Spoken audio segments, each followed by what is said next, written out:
Pourquoi parlons-nous toujours de la recherche?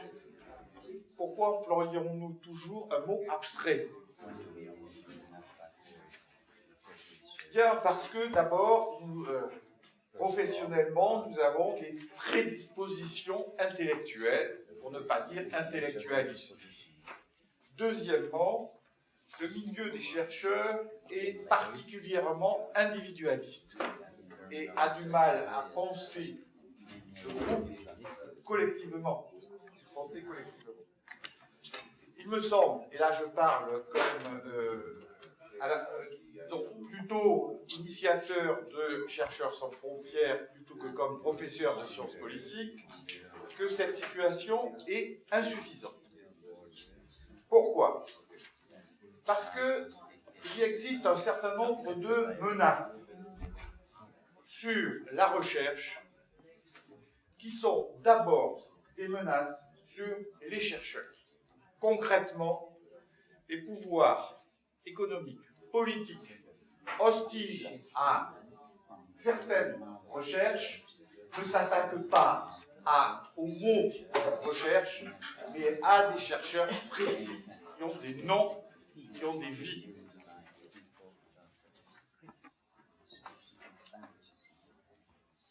Et ces menaces sont non seulement croissantes, mais de plus en plus diversifiées. Il fut un temps où parler des menaces sur les chercheurs, c'était parler de chercheurs en prison dans certains pays toujours exotiques, avec des dictatures particulièrement perverses, mais où chacun croyait, dans d'autres pays, vivre dans un relatif confort et bénéficier de ses privilèges. Cette période est finie, car les menaces sur la recherche s'étendent aujourd'hui sur les chercheurs à, disons, de nouveaux pays, avec des formes particulièrement pernicieuses. Je ne citerai que quelques-unes, ce qu'on appelle aux États-Unis le SLAPP, la gifle, qui désigne les actions en intimidation qui débouchent et arrivent devant les tribunaux. On peut aussi évoquer les ruptures de crédit. Les laboratoires qui tout à coup voient leur crédit rompu, arrêté. On peut aussi évoquer l'arbitraire dans les promotions. Des collègues qui, jugés par leurs collègues, sont considérés comme les meilleurs, mais le pouvoir politique leur interdit toute promotion. Nous avons tous des exemples de cela. Cela touche aujourd'hui de plus en plus de pays. Or, les réponses du monde de la recherche sont inappropriées, totalement au-dessous de l'enjeu aujourd'hui. Nous avons un certain savoir en méthode d'action collective, mais ce savoir est, on pourrait dire, obsolète. Quel est notre savoir? Chaque fois qu'un collègue est menacé, nous lançons une pétition. Cela fait des siècles que nous pétitionnons. Chaque fois qu'un collègue est menacé, ou pas à chaque fois, mais souvent, nous organisons un comité de soutien qui meurt quelques mois après, quelle que soit l'issue, quel que soit le résultat de la mobilisation. Donc, les mobilisations actuelles sont parfaitement inadaptées aux menaces auxquelles nous sommes soumis. Surtout, ces menaces font apparaître le statut de fragilité des chercheurs. Nous n'avons même pas la même protection que les journalistes. Et nous ne pouvons pas bénéficier de la protection de nos patrons, l'État, quand c'est notamment l'État qui nous attaque. De demander à la ministre, au ministre des universités de nous soutenir quand c'est le chef de l'État qui attaque, c'est très difficile. C'est mon cas. Donc, et tout cela arrive à un moment où le groupe social des chercheurs a fortement cru numériquement. Il y a aujourd'hui dans le monde des millions de chercheurs. Dans mon pays, la France, il y a 40 000 chercheurs professionnels. Au moment donc où le groupe des chercheurs a augmenté considérablement en termes quantitatifs, les orientations de la recherche, par ces menaces, notamment sur les chercheurs, les orientations de la recherche, dis-je, sont en train de nous échapper. De plus en plus maîtrisées, contrôlées par des puissances hétéronomes, par des pouvoirs économiques, bref, ou politiques, bref, sont initiés de l'extérieur. Il faut donc une nouvelle réponse. Bon, pour ma part, je n'ai jamais ignoré qu'il existait un certain nombre de mouvements, d'associations qui sont représentés ici et qui ont plus d'ancienneté que celles que j'ai contribué à initier. Et je les salue. Simplement, il ne s'agit pas d'empiéter, il s'agit d'ajouter des réponses. Il n'y a pas de concurrence dans la machine. Donc, a été créé l'an dernier à Paris, par accident,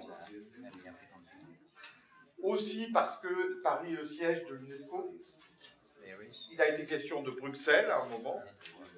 Chercheurs sans frontières, Free Science. Sans frontières, c'est une grande banalité. Tout est sans frontières aujourd'hui. En France, on parle du sans-frontiérisme pour le dénoncer.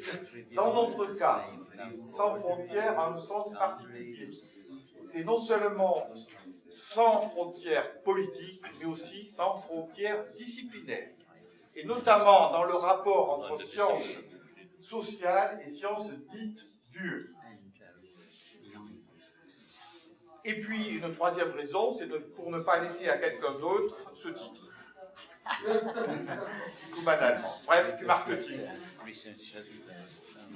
Free Science, je n'ignore pas l'ambivalence de ce terme. Elle est parfaitement voulue. Free, c'est libre, c'est gratuit. Donc, notre vocation, qui je pense vous concerne, c'est l'urgence. C'est l'urgence. L'urgence parce que la moindre des choses, dans notre milieu, c'est la solidarité.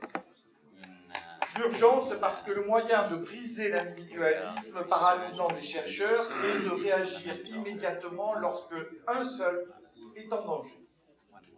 Troisièmement, parce que le reste, c'est la défense et la promotion de la recherche, suit ou va de pair. Donc, nos missions, c'est d'abord l'assistance. On nous a accusés, déjà accusés, de corporatisme. Je prétends que la liberté d'expression des chercheurs fait avancer celle de tous les citoyens. Et pour conclure, j'ajouterai que nous parlons déjà d'expérience depuis quelques mois. Je suis moi-même attaqué par un conseiller du président de la République française qui me demande 100 000 € de dommages et intérêts, plus 60 000. Mon procès a eu lieu le 22 novembre. Le 9 février, la sentence sera prononcée. Je ne suis pas encore condamné. Je considère que c'est un honneur, bien entendu, mais c'est très coûteux. Je peux dire que j'ai lancé aussi un peu cette initiative, c'est parce qu'un jeune chercheur avait sa carrière ruinée. Mais je suis vieux. Et donc je peux. J'ai des amis, j'ai des ressources. Et je peux payer les milliers d'euros que coûte ce genre d'opération. L'autre affaire, c'est celle d'une sociologue turque, Pınar Selek, qui est jugée le 9 février, le même jour, pour la 3e fois à Istanbul. 3e fois. Elle a été en prison 2 ans et demi. Elle a été torturée parce qu'elle a refusé de donner le nom des personnes qu'elle avait interrogées dans une enquête. Et pour la 3e fois, elle est amenée en procès. Notre action, c'est déjà une action, dans ce cas, c'est une action, on va dire, secrète. J'ai fait remettre un texte au premier secrétaire de l'ambassade turque à Paris pour évoquer la chose. J'ai fait le texte pour le monde diplomatique dont je suis un collaborateur pour évoquer la chose. Nous avons fait poser par le correspondant du Monde à Bruxelles une question à la commissaire européenne de la recherche, car l'Union européenne finance fortement la recherche en Turquie pour attirer le problème. Le 25 février, nous organisons à l'Assemblée nationale en France une rencontre où sera Pinar Selek, d'autres collègues menacés, notamment des collègues hongrois, car 6 laboratoires de philosophie hongrois sont actuellement sous le coup de poursuites pour corruption. Il faut comprendre qu'ils ne sont pas, en principe, favorables au parti au pouvoir. Donc, nous nous interdisons, et bien entendu, des tractations secrètes de pression, campagne de presse, ça c'est public, etc. Et nous pensons que cette défense des personnes aura aussi des effets préventifs, c'est-à-dire dissuadera un certain nombre de puissances de continuer, disons, dans cette conduite qu'on peut considérer comme agressive à l'égard des chercheurs et à l'égard de la science. Merci.